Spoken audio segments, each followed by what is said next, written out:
Hi everyone, it's Wrath here. I just got done watching the season 11 PTR and upcoming PTR changes, what the devs have been working on, um, and their campfire, not campfire. Um, so here's my thoughts on everything that they're coming out with. 2.5 PTR for season 11 and everything you need to know. First off, if you haven't yet played season 10 and you're on the fence about whether to play it or not, yes, this was actually one of their best done seasons. Everything is unnerfed, so everything is viable. You can get to endgame viably without any major hiccups. You can level your glyphs without any major hiccups. It should not be terribly difficult to play the game like it has been in the past. You shouldn't have to buy a glyph boost um, just to enjoy the game. So give it a shot. Um, all right, let's get into it. Item journey and reworks. Something Blizzard still hasn't touched on. Enchanting, tempering, masterworking. It feels very much like I'm gambling and I'm just pulling a slot machine repeatedly every time I do these activities, and it's horrendous. For enchanting, especially if you've ever enchanted an amulet, um, you can be there for a long time. I would love if enchanting showed you the last 10 things that you rolled and just let you pick from them, even if you've closed out the interface. Um, there are some times I've been like, I'm just having terrible RNG and I blow right past the thing that I need.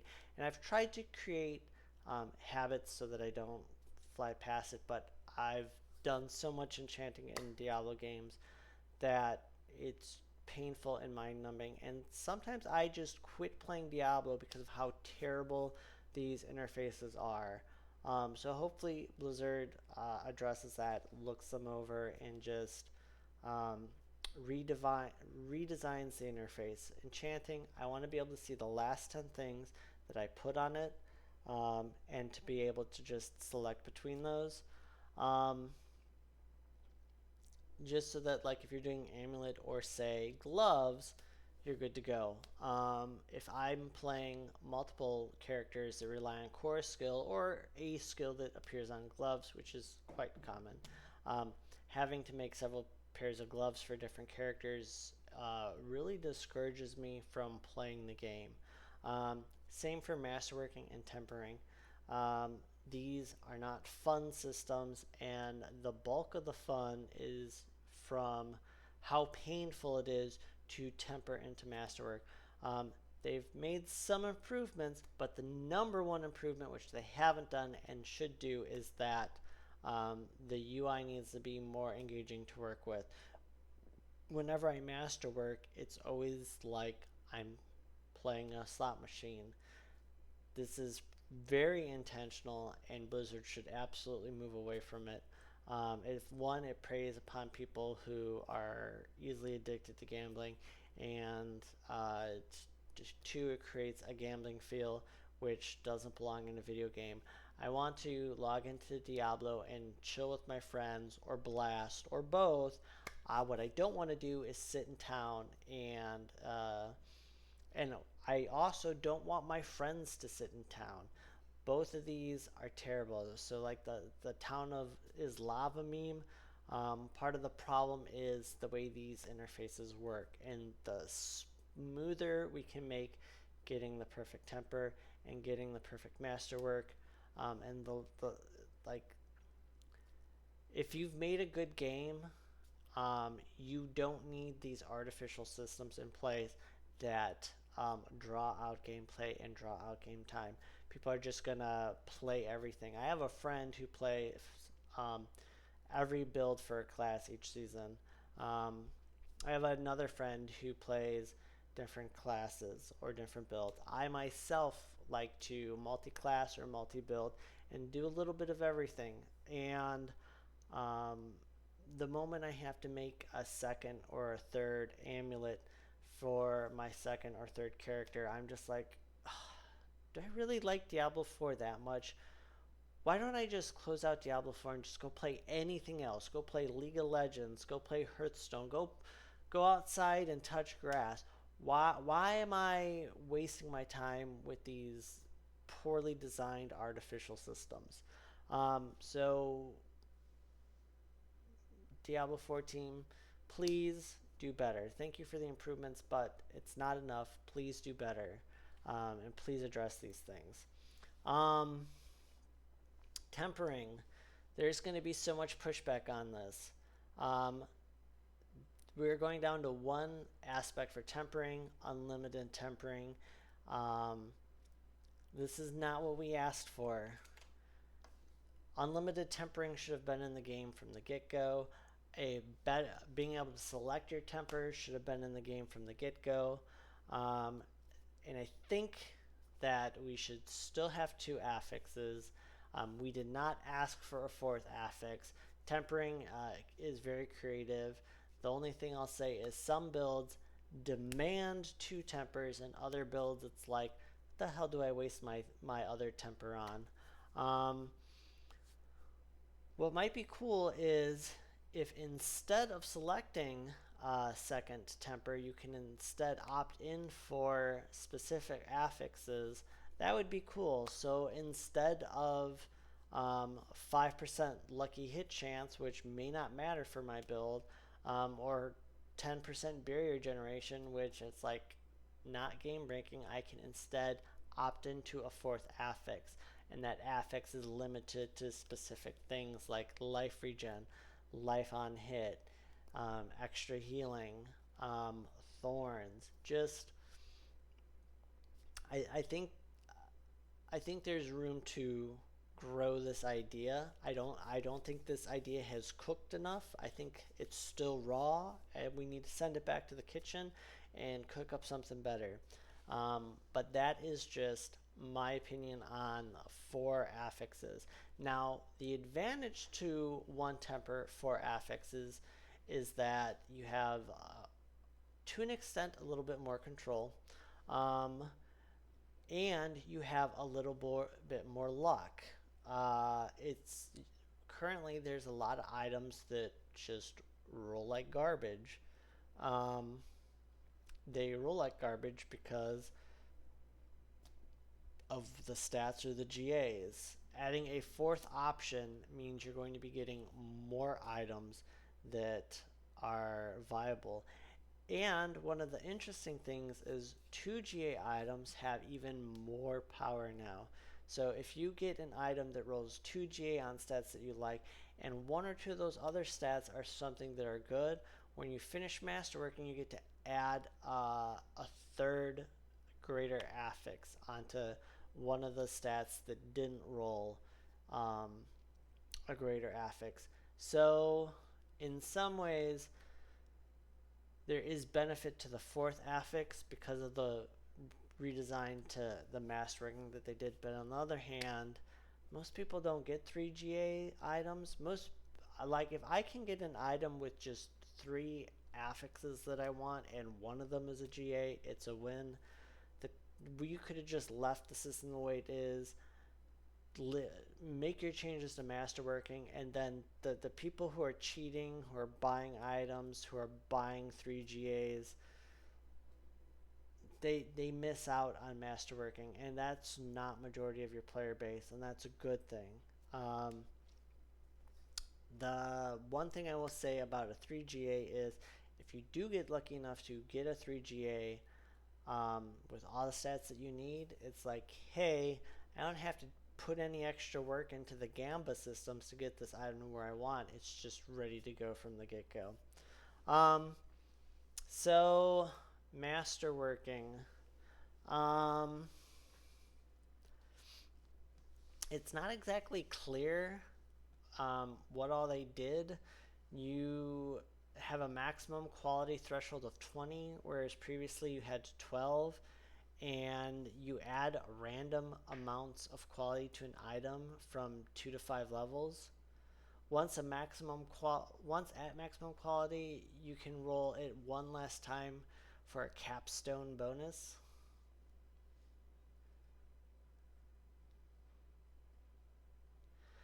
The capstone is once you're done masterworking an item, um, you're like, okay, I'm done. I'm going to capstone. Once you capstone the item, you can't redo any of the previous masterworking. It's locked in at that point. But you can re-roll the greater affix. So if it rolls and you don't like the greater affix, it upgrades without resetting your previous quality of work. You can re-roll it at the end. It will cost opticite and Neath iron. I don't remember how you pronounce this word. Um, but you'll have a resource to re-roll it, and then you can greater affix what you want, which that is kind of cool. Um, there's some positives and some negatives, and again, this needs to cook a little bit more. We can it's a direction, and there are some benefits to it, but there are also some cons to it, and it just needs to cook a little bit longer. It's still raw. Um, Hadriel is coming back. He's going to be an angel forging stuff for us. He's going to sanctify stuff. Sanctifying is the last step for an item. No temper, no masterwork. Once you sanctify, you're done. It will do one of several things. Um, it will apply a bonus legendary power. It will improve an affix into a greater affix. It will add a bonus affix from a pool of specific sanctification affixes. It will replace an existing affix, possibly one you care about, but possibly one you don't care about, with a random sanctification affix. And then finally, it'll make an item indestructible. Um, I wish this make an item indestructible did something different for hardcore players. This is such a huge self-report that no one at Blizzard or Diablo 4 play hardcore. Um, the the indestructible should be a soft core stat and something else for hardcore. Something else. It could be equally stupid, but just something that tells me you actually play hardcore. Because every time I see this blatant softcore mechanic, I'm just like, really, Blizzard? I mean, maybe they just put this in as a meme because good players on softcore don't die, so they also just don't care about this. Um, Sanctified items won't be tradable because you've masterworked them. I suppose you might be able to sanctify an item, but then you can't masterwork it, so it's not that valuable. Um, Maybe there's an interesting interaction where you can sanctify an item that isn't bound to you and then trade it. I don't know. There are going to be several ways to gain the things for sanctifying. If you run a Infernal Horde, the Lord of Chaos, whatever his name is, he's still going to drop some of the stuff that you need. And any of the lesser evils that we'll talk about coming up, they will also have materials for this stuff. Monster combat is evolving. Monster behavior, I'm just going to have to test this out. There is a lot going on. Monsters can be a little Riri. Their movement is not crisp. Hopefully this will address it without opening any new issues. Crisper monster action would be great. They sort of tango line into you and um, versus a swarm of ravenous, speedy zombies. So hopefully this makes monsters behave better, but time will tell. They're also buffing elites. Um, the only thing that Blizzard can screw up, and I guarantee you they've done it and they're going to do it, is Necrotic. No one asked for Necrotic in WoW. No one asked for Necrotic in D3.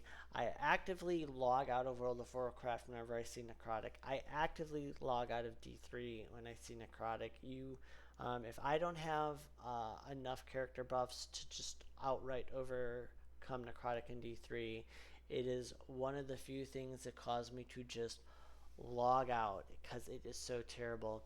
Um, we actually got necrotic changed in World of Warcraft, and that's because a friend of mine who is was the GM of a guild I was in actually talked to one of the Blizzard devs at BlizzCon, and they listened to him, which they don't normally do. And he would tell them, I play multiple WoWs and I tank a lot and I'm a high end tank. And he told them his uh, rank for his guild and his rank in a retail WoW. And he's like, whenever it's Necrotic Week, I don't log in. It's not a fun mechanic. Nobody likes it.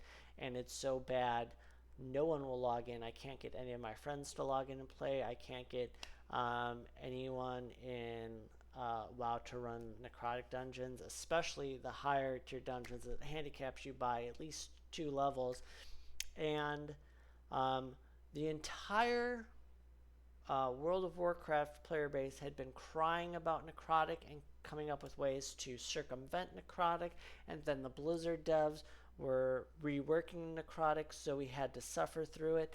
And 10 years of retail WoW suffering, running a retail WoW into the ground, and the devs finally reworked necrotic in retail WoW.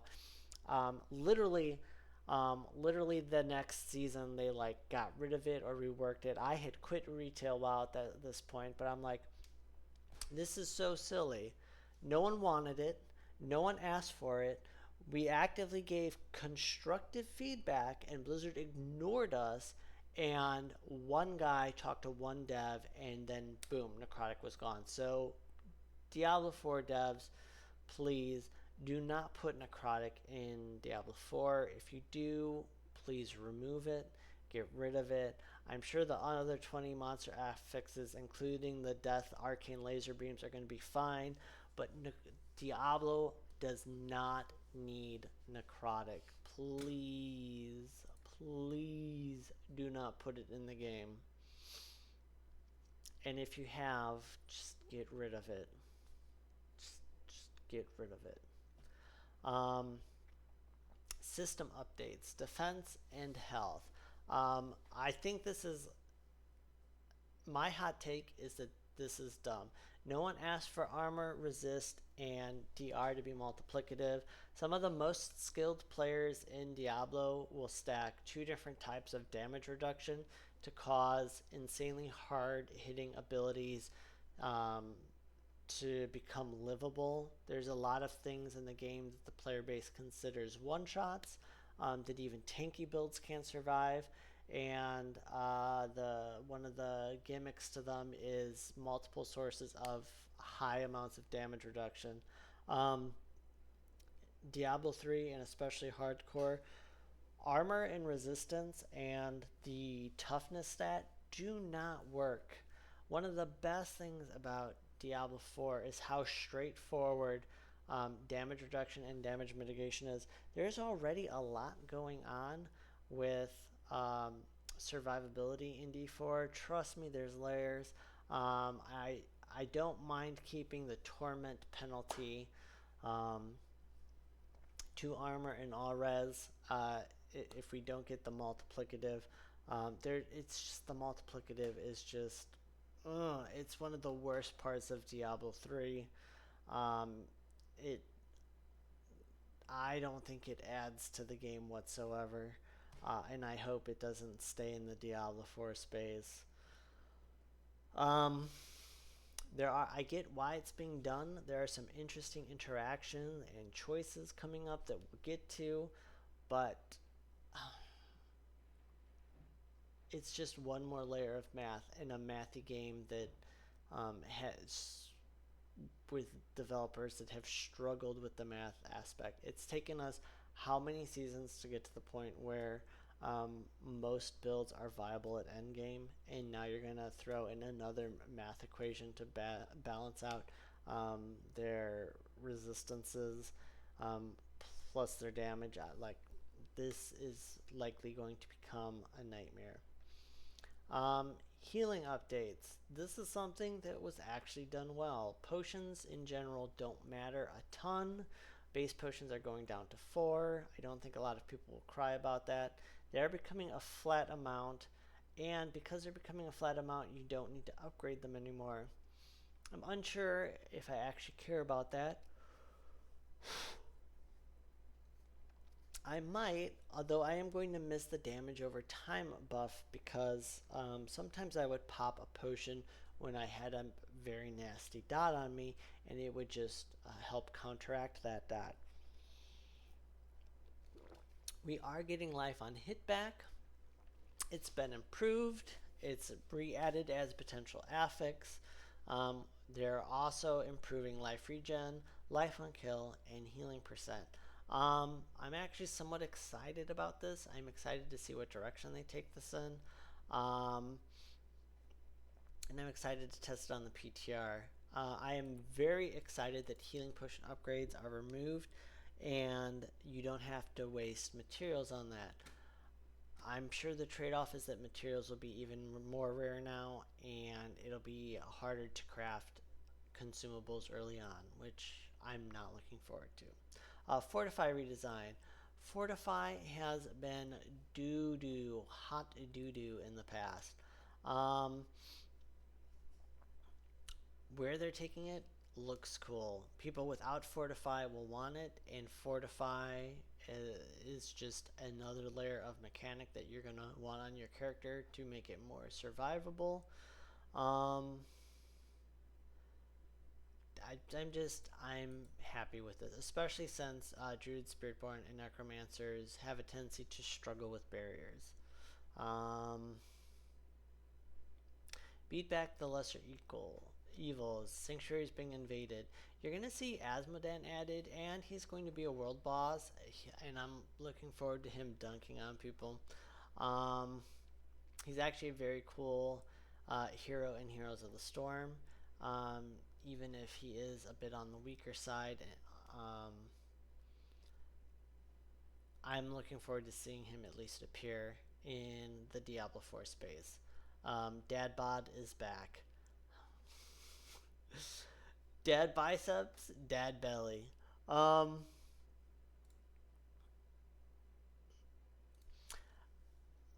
You're gonna see him as a world boss. It's unclear. I think he will always be up this season in addition to the other world bosses.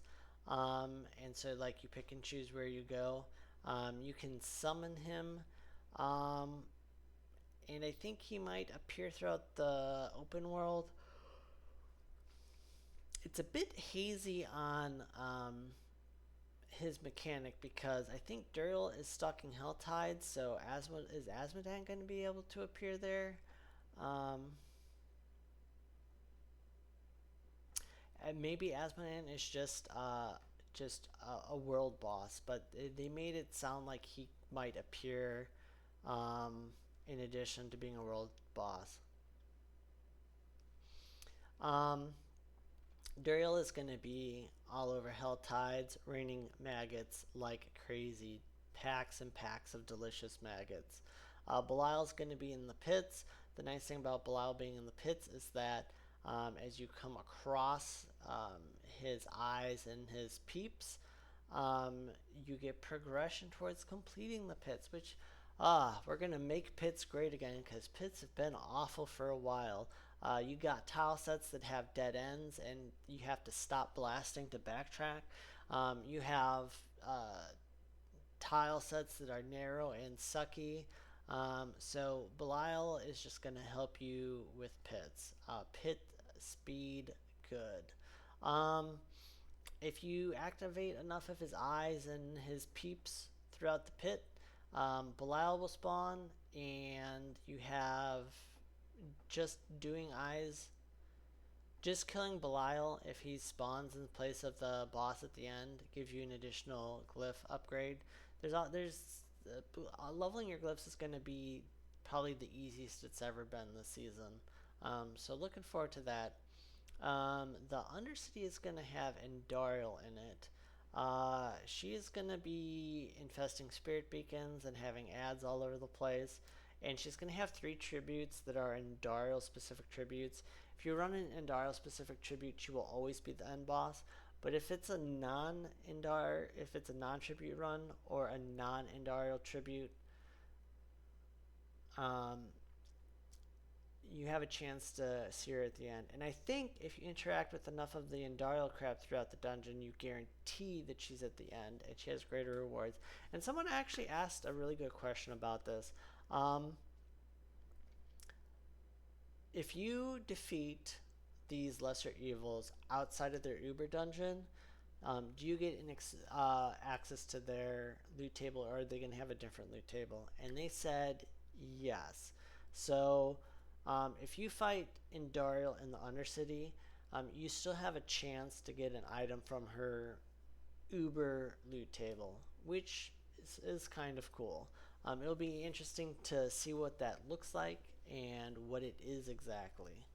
Um, Divine gifts. These are not powers, and I can't stress that enough. They're divine gifts.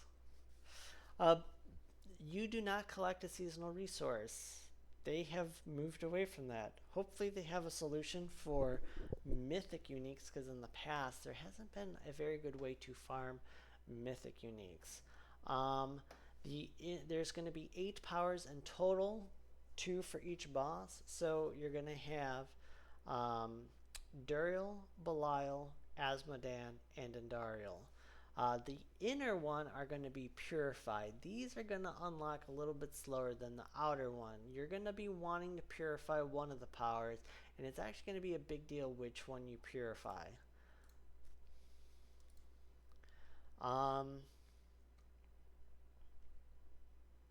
Each gift has a component: the reward, the corrupted gift, and the purified gift.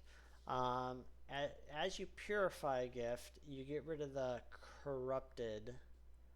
Um, you get rid of the negative effect. You still add the positive effect, and you double the reward gained. So, purifying can be because you want the buff, or it can be because you want double the reward. Purified gift slots unlock a rank 2 seasonal rank.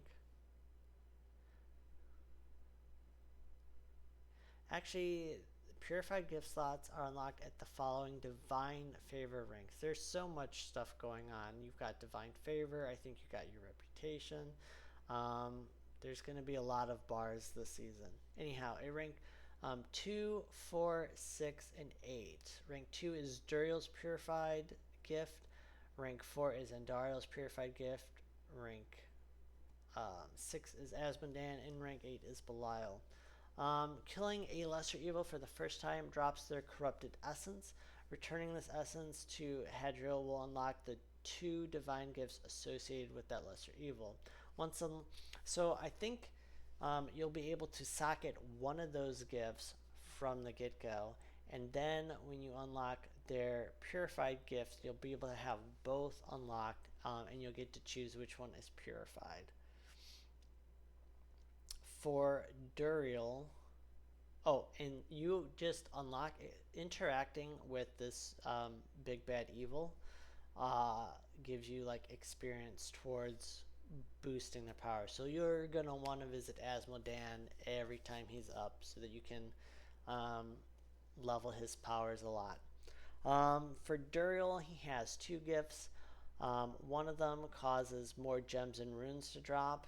As you upgrade the rank, you get higher quality gems and runes. Once you purify it, you gain maximum barrier after becoming injured every 20 seconds. That's so huge. And if you don't purify it, pangs of Duriel will ambush you more often than they do, and when they do, they have a 100% chance to shatter your barriers and your fortified life. Versus maggots and helltides can drop experience globes, which double while purified. So you can either choose to farm gems and runes, or you can choose to farm experience globes and helltides. And as you upgrade it, you get more experience globes. Now, if you purify Squalor, your potions regen every 20 seconds. But if you don't purify it, Maggots spawn from falling meteors, and all maggot attacks will consume one of your health potions. So, if you're in a health tide, you're going to have to choose. Do I want my health potions or do I want my barriers? Do I want my rune and gems or do I want my experience? Cue the Jeopardy music. Duriel. First power, you get an extra upgrade in Pit, doubled while purified. Um, Extra upgrade chance increases as you level this up. When you purify it, you fortify 1% of your max life. So if you get Belial and you upgrade this essence and you purify it, you're looking at least 8 upgrades. 8, 7?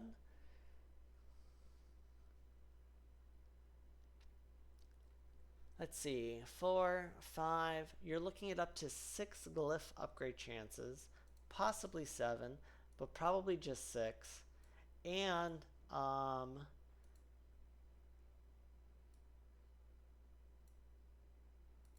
then with the rank, it's just you're more likely to get the upgrade chance. And either way, you're going to be leveling glyphs way quicker this season than normal. Thank God. Less pits is good.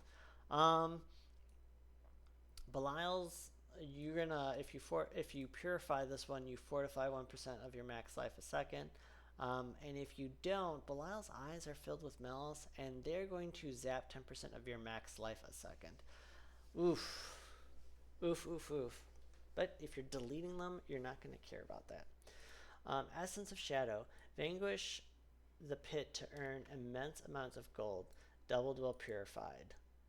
As you upgrade it, you get even more gold amount increases. So you're going to have to decide, do I need gold for masterworking and enchanting? Or do I want raw power from another source? You're probably going to want to balance this out, frankly. If you purify this gift, you become unstoppable when crowd controlled every 12 seconds. It's probably like a 3-second unstoppable. That's actually kind of nice. And if you don't do it, you have a chance to get dazed for 3 seconds or knocked back. If being dazed as a player means you can't attack, that's kind of bad mannered. That's a tough one to pick. So you might not be able to attack, and you might get knocked back in exchange for leveling your glyphs quicker. Asmodan. Surviving the world boss encounter to earn activity keys doubled while purified. As you upgrade it, you're going to get higher quality dungeon key drops. And the weekly cache awards a huge amount of activity keys. Apparently they're adding a weekly cache. I don't know if Diablo has had this in the past, but it's something that we're going to be getting going forward. And then in rank 5, you're going to get more compasses and tribute drops across Sanctuary. So you're going to see compasses, tributes, and Nightmare and hopefully escalating dungeons dropping from this. If you purify this, you're going to get 20% armor, but then you are vulnerable while fighting world bosses. Ooh. The other thing you could do for Asmodan is surviving a boss encounter gives you lair boss keys, doubled while purified. Higher quality lair boss keys will drop as you rank up. Your weekly cache will reward a huge amount of lair boss keys. Huge is probably like 12 or 20. And then more lair boss keys drop across Sanctuary when you reach 5. Purified allows you to randomly stun enemies, and this corruption causes meteors to rain down while fighting the world boss. These both sound stupid and terrifying. Essence of Anguish. We're moving on to Indara, last but not least. When you're in the Undercity, you get more obols, doubled if this is purified, and as you rank up, you get just more bull drops increases. Purified also gives you 3% movement speed. Um, Hello, wheelchair classes. I bet you are loving this. Corrupted gift. Manifestation of anguish lurk through the Undercity and attach lightning siphons to you that slow you by 70% while you're close to them. This is if this purified gift is always active, having this active in the open world when you're doing anything but Undercity might be super fun. Um, if you have no way of instantly teleporting or going unstoppable, this might be obnoxious. Um, but there is something that, there is a source of unstoppable that, you know, might counteract that. The other thing you can do is just get more salvage materials um, and higher quality of salvage materials um, by purifying her other thing, or by running and purifying her other power. You also gain 20% increased resistance. So if your survival is struggling, this may be the way to go. Um, but then agonized souls are enraged and will now form explosions to pull you inward and generate electrified ground that deals 12% maximum life a second. Kind of spooky. So there's a lot of crazy things coming with the new seasonal perk power gift situation. Ascend the tower and the leaderboards. Um, they're bringing this back. There's actually a great question.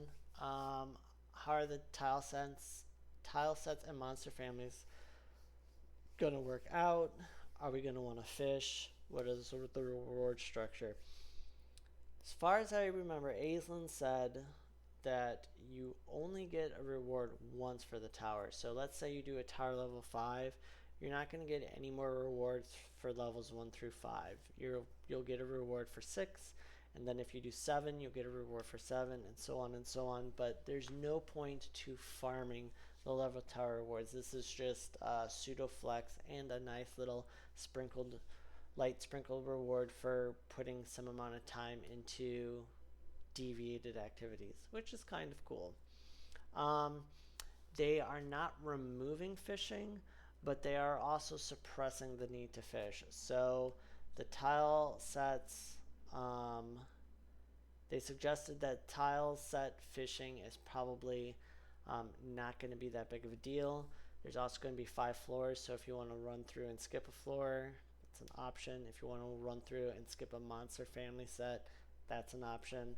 And they made it sound like the RNG isn't terrible. So if level 1 is your zombie floor and level 2 is your crusader floor, you're probably not going to come across any more zombies or crusaders, is at least my interpretation. Or if level 2 is a bunch of crusaders and you skip it, you're probably not going to see any more crusader floors, but you might still see a zombie floor. You're not going to need all 5 floors. It's just they have them, which is cool. They also have a randomized pylon system. They call it pylons or shrines. I don't know what to think, but I'm guessing you're going to have a defensive pylon. You're going to have a pure offensive pylon, and then you're going to have a resource or speed pylon, or essentially a utility or a cooldown pylon, or some sort of utility pylon. The first 3 pylons will draw from that in a random order, and then your 4th pylon can be a repeat, but you'll never get 3 offensive pylons, or you'll never get 3 defensive pylons. So there's some level of RNG that doesn't carry forward. There will be a leaderboard. The leaderboard is going to be for solo and groups of up to 4, which is cool. There'll be some perks to it, such as rank, player name, tier completed, time, date. Someone asked another good question for this about hidden profiles. Diablo 4 is going to be moving away from hidden profiles. If you're successful at an activity, they want people to be able to see and grow from that success in the activity. This is probably going to meta bust a ton. I think you might even be able to look at people's Paragon boards. I don't recall the entire answer. Um, and I don't know how I feel about it because, on one hand, it's nice to know about secret tech and hide it from people. On the other hand, it's nice to be able to learn and grow as a community. Um, Season rank. The season journey is now shifting into a more challenging version stacked with even greater rewards. Seasonal rank. Each rank now requires you to complete a capstone dungeon before progressing to the next rank. Similar to previous capstone dungeons, these can be attempted before the recommended level and difficulty. Renown is changing in a big way on the seasonal realm as it's being removed in exchange for the seasonal rank system. Completing optional objectives with the season rank to earn skill points, smoldering ashes, and cosmetics. Within the seasonal realm, you can still earn additional benefits associated with the formal renown system based on your progress in the new season rank. Season rank rewards one additional skill point at rank 1, 2, and 3. Season rank awards additional Paragon points at rank 3, 4, 5, and 6.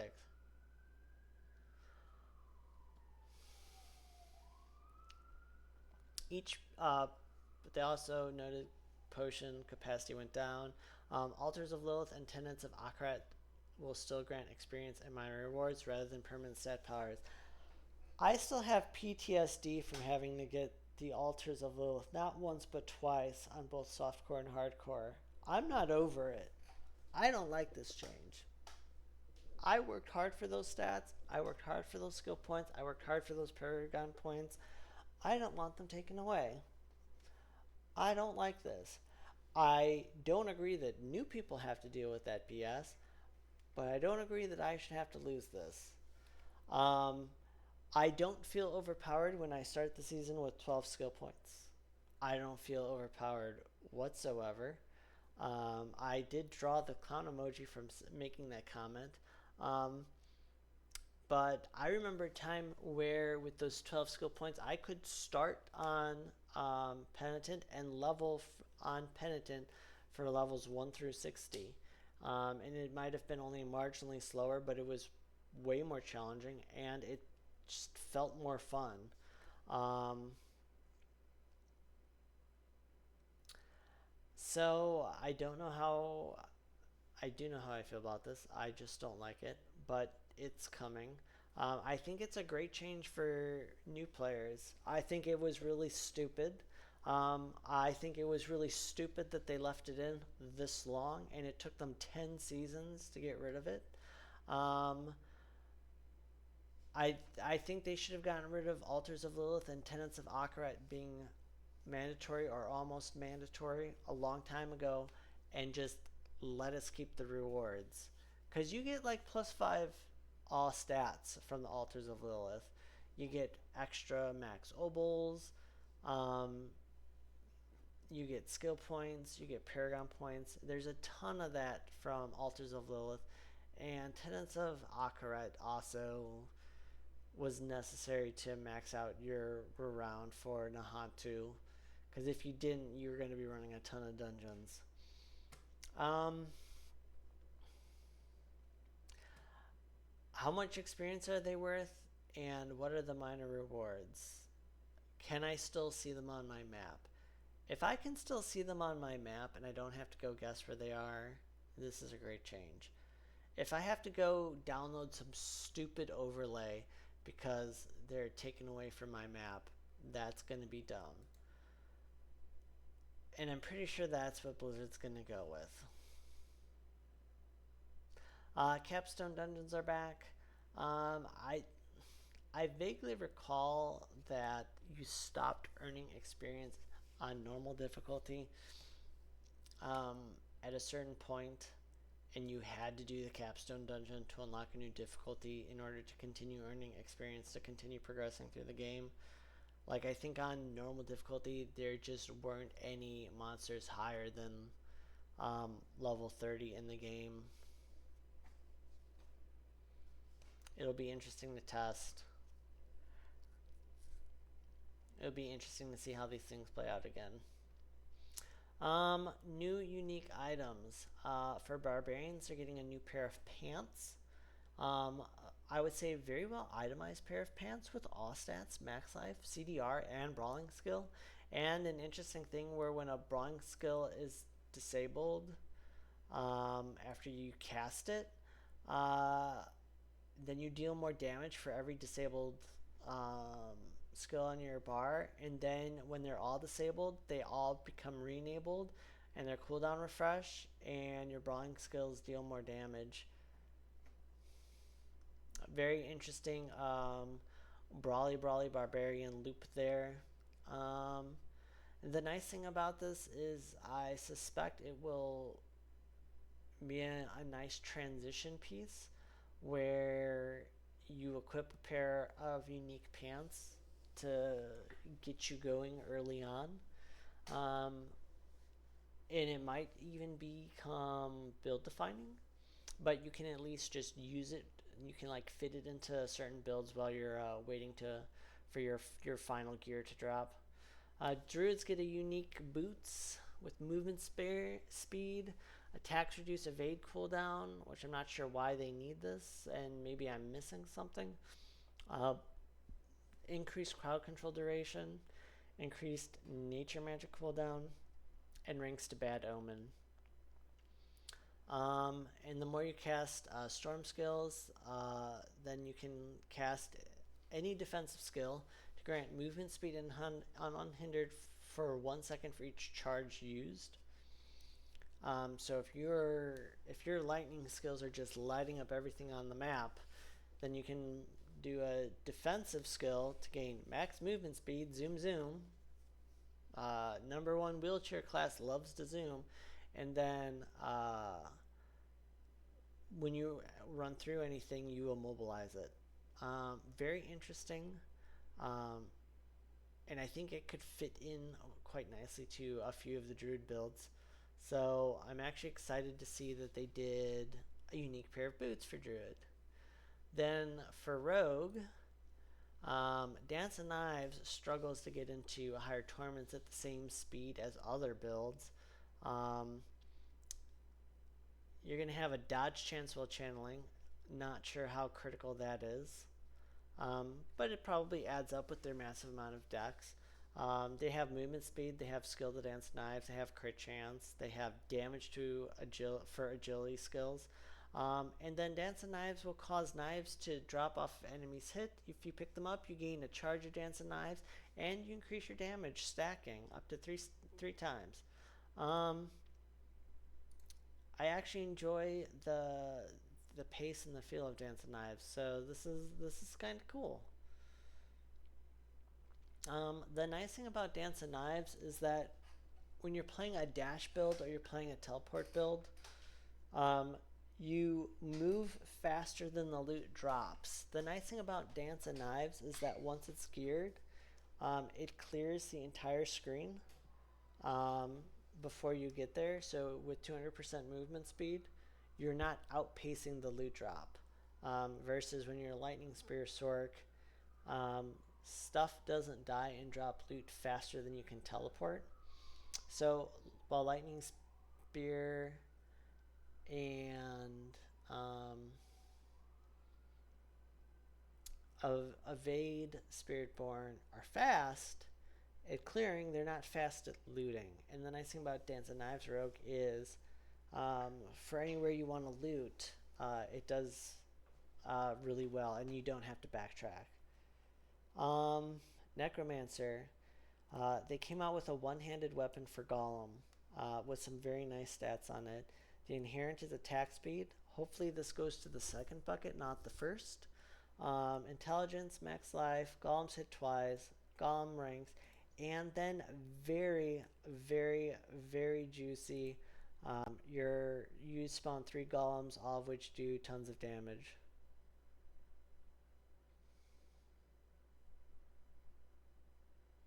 Maybe not tons of damage, but you know, it's better to have 3 Golems than 1. And if they die, they respawn faster. The Sork is also getting similar treatment. They're getting a one-handed mace. The inherent is also attack speed. It looks like, maybe, maybe not. Actually, that might be the normal attack speed of a mace, because I think a staff is 1.0 and a wand is 1.2. So maybe it's not getting inherent, or maybe that's a bug. But either way, they're gaining magic damage, intellects, max life, core skills, and for every defensive skill not on your action bars, you deal more damage. It still gives you an aspect for your offhand. You miss out on tempers, but because there's only one temper on a weapon, uh, the penalty for using a unique weapon has been reduced. So, damn, maybe that temper change isn't the worst. Because tempers and aspect were insane, but if you only have one temper, then unique weapons gain artificially gain power. Anyhow, the nice thing is this slots in very nicely for a lot of builds. So if you get this early on, it works for pretty much any build as a placeholder. So with some uniques, you're like, well, great, that's for a build I'm not playing. With this unique, it's like, oh, I can just take my defensives off my bar in a season when you're probably going to be squishier than ever. Um, and trust, but the trade off is then a ton of damage.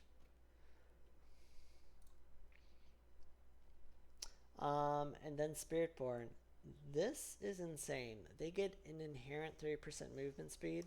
It might not matter just because, everybody should probably be leveling Evade Spiritborn anyhow. But movement speed is movement speed. If you're not in Evade Spiritborn, you might feel more viable because with these boots, because there's a booster pack on your wheelchair. Um, the only thing that kind of sucks is impairment reduction, um, but it's not uncommon to get frozen or feared early on and not always have an unstoppable for that. So, not the worst thing.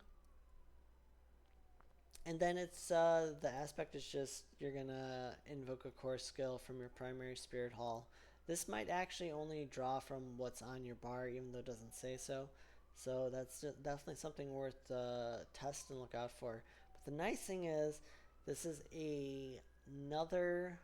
It has um, core skill ranks. So if you get this while leveling up, you might actually be excited, especially since it's also core skill damage. And then if you get this at max level before you've defined your build,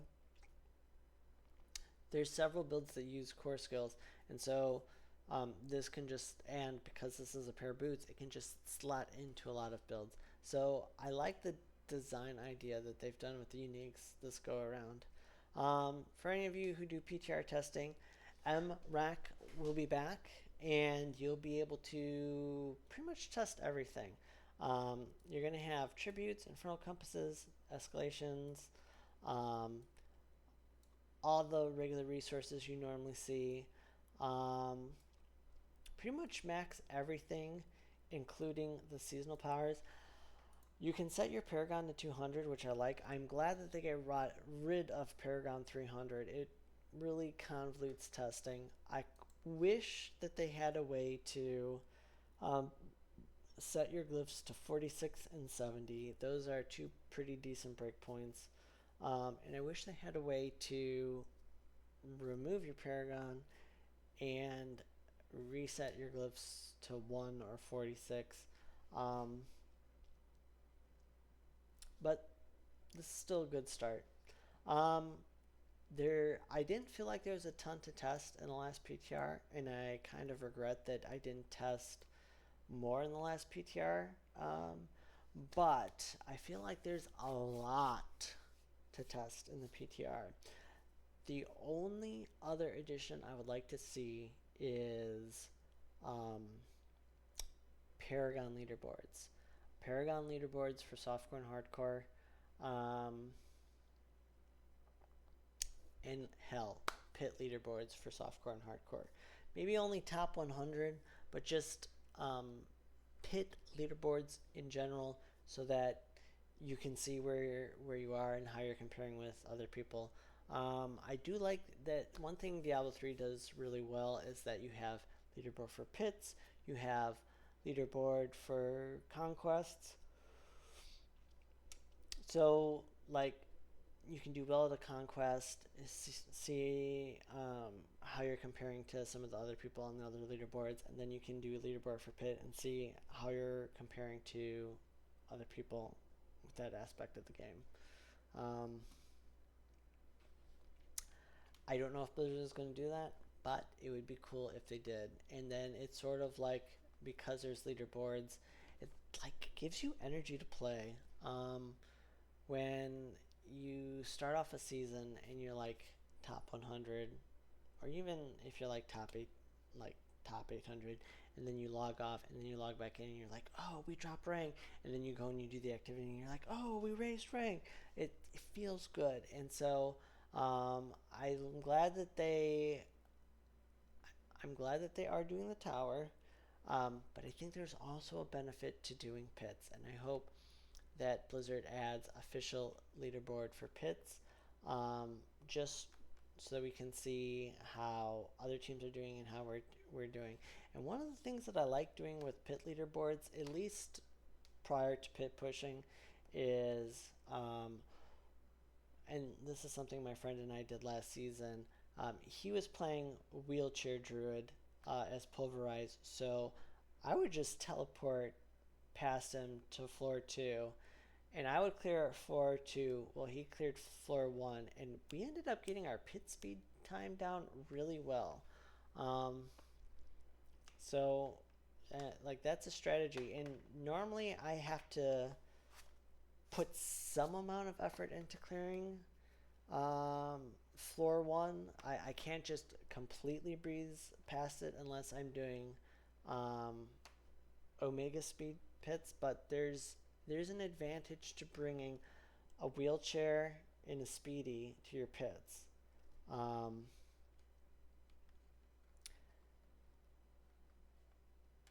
so just having a leaderboard for pits so that people can try all sorts of crazy ideas and we can see what works and doesn't work would be awesome.